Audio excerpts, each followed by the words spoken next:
नमस्कार दर्शक तथा श्रोतावृन्द। आज म तपाईहरू समक्ष विश्वेश्वर प्रसाद कोइरालाले लेख्नुभएको सिपाही कथा लिएर उपस्थित भएकी छु। सुरु गरौँ सिपाही कथा। पहाडको बाटामा एक्लै हिँड्न निकै गाह्रो पर्छ। मलाई 2-3 दिनको यस्तै बाटो हिँड्नु थियो, तर मैले बाटामा एउटा सिपाहीलाई फेला पारेँ जसले मेरो यात्रा धेरै सुगम पार्यो। पहिले उसले मलाई सोध्यो, "ए बाबु, तपाईँ कता हिँडेको?"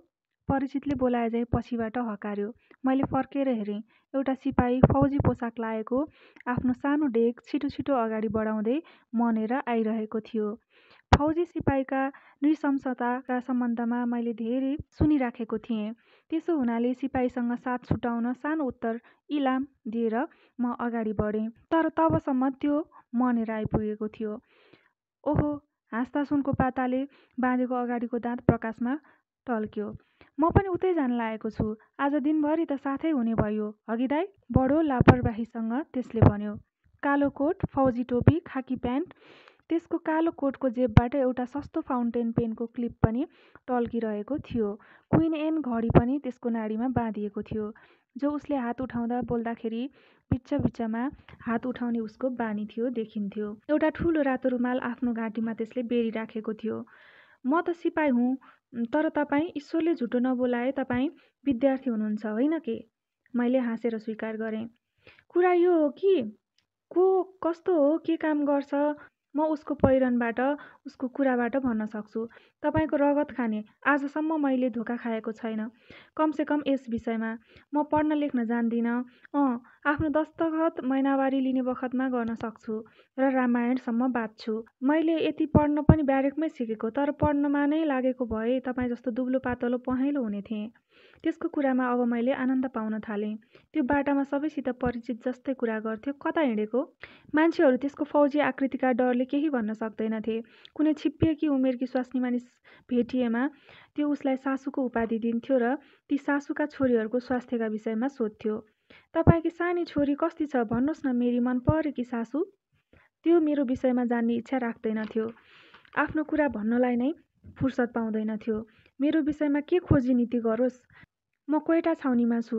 वहाँ गएको धेरै दिन भयो। मेरी एउटी दुलही पनि छ, तर यतै पहाडतिर। त्यो रोगी र बेकामकी छ। तैपनि 2वटा छोरा भइहाले। म घर नगएको धेरै दिन भयो, जाने इच्छा पनि छैन। मेरी दुलही निश्चय नै अर्कासित गइसकेकी होली। छोराहरू पनि गुण्डा भइसके होलान्। सानो चाहिँ छोरो अलि चलाक थियो। उसलाई पढाउने मेरो ठुलो खायस थियो, तर को दुःख बेसाओस्, मेरो बुवाले मलाई पढाएनन्। म मजासँगै छु। कोइटामा नै एउटी दुलही खोजिहालेको छु। जहाँ बसे पनि मन लाग्ने कुरा हुनुपर्छ। सिपाहीको कुरा सुन्दा निकै आनन्द पाइँदो रहेछ, किनभने त्यो केही कुरा पनि नलुकाई खुलासा भन्दछ। "कुन कुरा लुकाओस् र?" मैले गम्भीर विद्यार्थी झैँ सोधेँ। "तर तिमीहरूको सैनिक जीवन कस्तो हुन्छ नि?" "अहह, तपाईँले पनि के सोधेको? तपाईँको मासु खाने बडो मजा हुन्छ। तपाईँहरूलाई परे जस्तो पीडा हामीलाई पर्दैन। खुब मजा गर। हाम्रो अफिसर पनि यही भन्छ। अहिले म त्योसँग छुट्टी लिएर यता आएको। हालैमा लडाईँ हुने कुरा छ। त्यसो हुनाले यता रङरुट तयार गर्न आएको हुँ। कि जात नहोला, 6वटालाई फसाइसकेको छु। सिपाही बन्नाले दुधको कुल्ला गर्न पाइन्छ, खसीको टाउको चम्का राख्न पाइन्छ। फसाउनु के हो? उनीहरूको उद्धार गर्नु हो। आफ्नो देशका निमित्त सिपाहीहरूको आवश्यकता छ।" सिगरेटको धुवाँ मुखबाट निकाल्दै भन्यो। "लडाईँमा मर्नाले सोझै स्वर्ग पुगिन्छ।"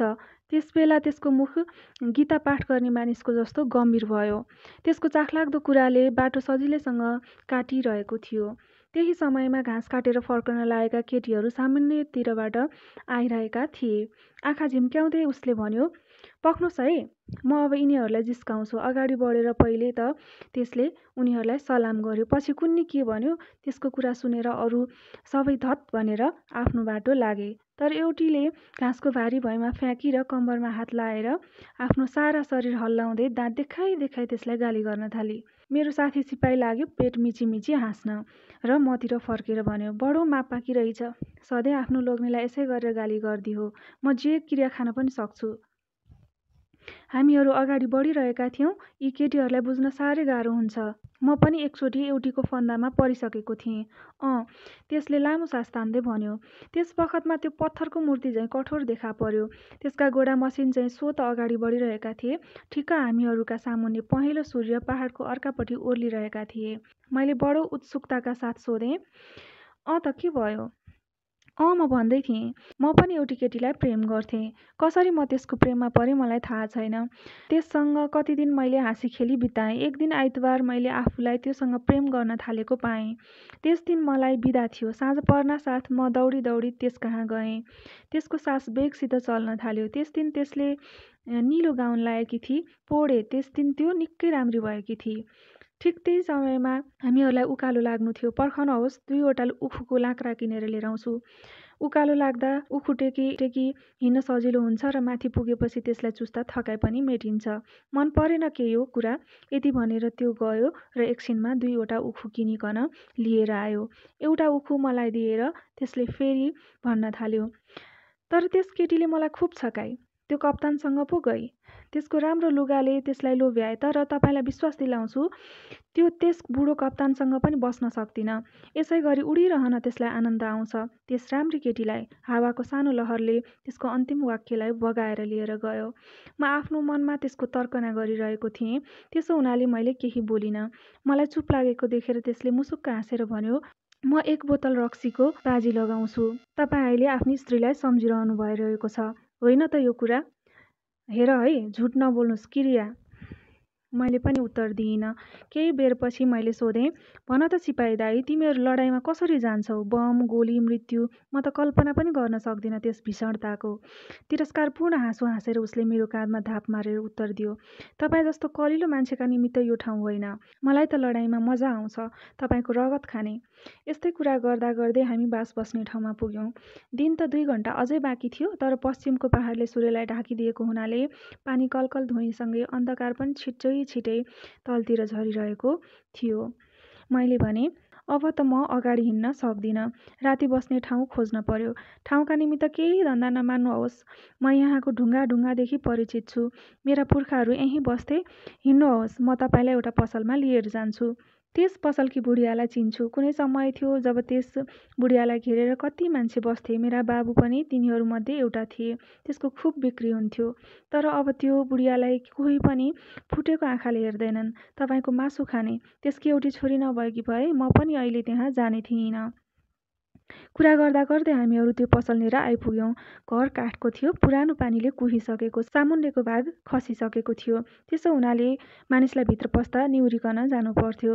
हामीहरू भित्र पस्यौँ। कोठामा धुवाँ रुमलिएको हुनाले सानो टुकीको प्रकाश झन् धमिलो भएको थियो।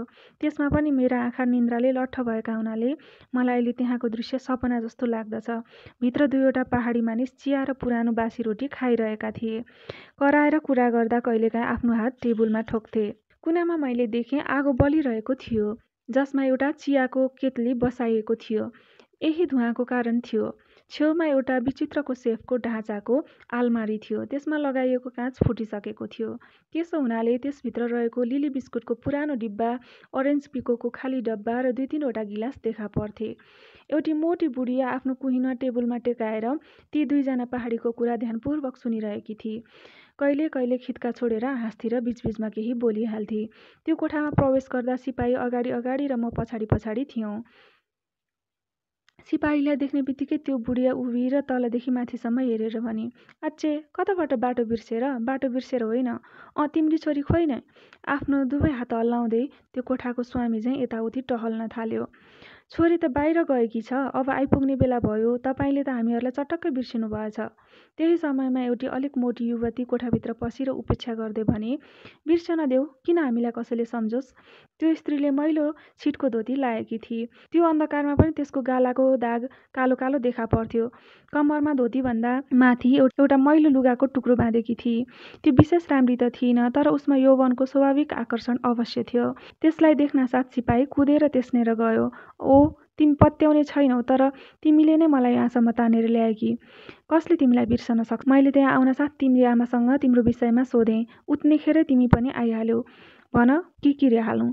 भो, धेरै कुरा नगर। आँखाको सामुन्ने त धेरै कुरा गर्छौ। पछि भन्दै त्यो अर्को कोठाभित्र पसी। सिपाही पनि त्यसैको पछि दगुर्यो। भित्र पसेर त्यो युवतीले एउटा टुकी बालेर बिछ्याएको सुकुलमा लडी। सिपाही दैलोमै थचक्क बसेर कुरा गर्न लाग्यो। लौ त भन, मेरो निमित्त तिमीले के लिएर आयौ? मलाई निन्द्रा लागिरहेको थियो, त्यसो हुनाले तिनीहरूको कुरामा मैले ध्यान दिइनँ। तर सबैले खाइपिई सुतिसकेपछि पनि तिनीहरू कुरा गर्दै थिए। त्यो स्त्रीले फर्कँदा एउटा देशी फ्रेम भएको ऐना ल्याउन भनी। सिपाहीले ऐना मात्र होइन, छिटको बिसातै फरिया ल्याइदिन्छु भन्यो। म थाकेको हुनाले चाँडै नै भुसुक्क निदाएँ। एका बिहानै सिपाहीले मलाई हल्लाएर उठायो। अझ 2 घडी रात बाँकी नै थियो। बाहिर असाध्यै जाडो थियो। पर्वतका 2 श्रेणीका बीचमा चिसो बतास चलिरहेको थियो। नजिकैको खोलो कलकल गर्दै बगिरहेको थियो। मानिसहरू अझै उठिसकेका थिएनन्। कुखुराहरू बाँच्न थालेका थिए। चारैतिरका पहाड काला काला धुम्म देखिन्थे। त्यो ठाउँमा निकै जाडो पर्ने हुनाले ती पहाडमा कुनै वृक्ष उम्रेका थिएनन्। म आँखा मिच्दै उठेँ। त्यो सिपाहीले लापरवाहीसँग, मेरो सानो मालिक, म त बिदा लिन्छु। मलाई यता जानु छ, तपाईँलाई उता। मेरो दुवै काँधलाई आफ्नो बलिया हातले दुख्ने गरी हल्लाउँदै भन्यो। मेरो मस्तिष्कमा विषादपूर्ण विचार आउन थाल्यो। म त्यसलाई स्नेह गर्न लागिसकेको थिएँ, तर त्यसलाई कसैको वास्ता रहेनछ।